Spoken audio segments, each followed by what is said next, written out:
Thanks for tuning in. If you're watching this, I appreciate you tuning into my Facebook page. Now, the title here today is what to do about your haters on social media. Now, that's a super important thing because I think that a lot of people, the reason they don't put themselves out there, and the reason they're not making the videos, even though people know, number one, that video is the highest converting method to get people's attention online, even though people know that video has been trending and it will keep trending upwards for a very long time, even though people know that video works better than everything else, why are a lot of people still not making videos?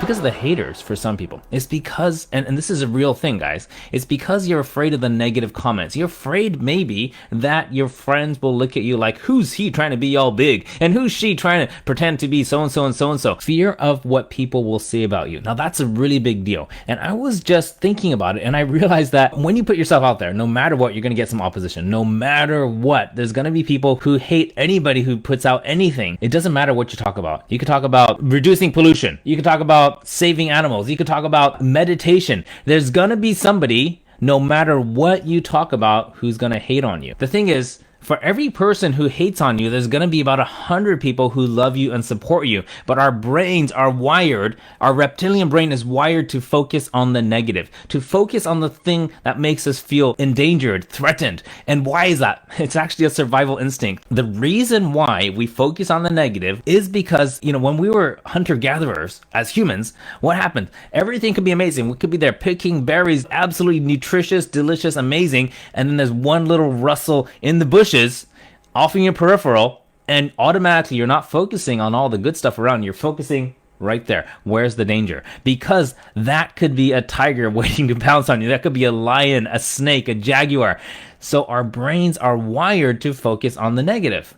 And that's done us a lot of good. It's brought us to, multiple billions of human beings on Earth because we're really good at survival and focusing on the negative. But we're kind of out of that stage now. And we got to learn to focus on the positive. Now, I was just looking at something super interesting. If you're old enough to remember who this dude is, Andre Agassi, probably the best tennis player that's ever lived. Especially if you're as old as me, you remember he was like, Grand Slam this, Grand Slam that back in the 90s. The reason I bring him up is because I read this really interesting quote, and I just want to share this. This is what Andre Agassi said, okay? So let me just switch tabs over here. So this is, you can look this up, goodreads.com, and he says this: now that I've won a slam, and I guess that means a Grand Slam championship, I know something very few people on Earth are permitted to know. A win doesn't feel as good as a loss feels bad. And the good feeling doesn't last as long as the bad. Not even close. If you get 100 people in a room and everybody does a standing ovation, but after everybody leaves, one guy comes up to you and tells you, that was the worst performance I've ever seen. What are you going to remember more? You might remember them equally, but imagine 1 out of 100. That one reaction should be 1/100th as impactful to you as the rest because it's 1/100th of the amount of people. Think about that. Andre Agassi, he won 5 times, and when he lost, the couple times he did lose, those hurt way more. He focused on them for longer. The wins don't last as long. The losses feel so much stronger. So I've got a really simple strategy. And by the way, in case you're wondering, I do have some haters. When people see my videos like this, where I'm genuinely trying to help people, I'm not trying to, stir the pot. I'm just trying to get people moving off their butts, get excited about making video, start getting leads and sales using video on social media so that they can have a greater impact. So that if you're watching this, so that you can have a greater impact by getting more people help through what you do. Even that gets people all worked up. Now, I want to show you something, okay? And what I'm about to show you is this is how to deal with haters. This is how to deal with people who come and poop on your front lawn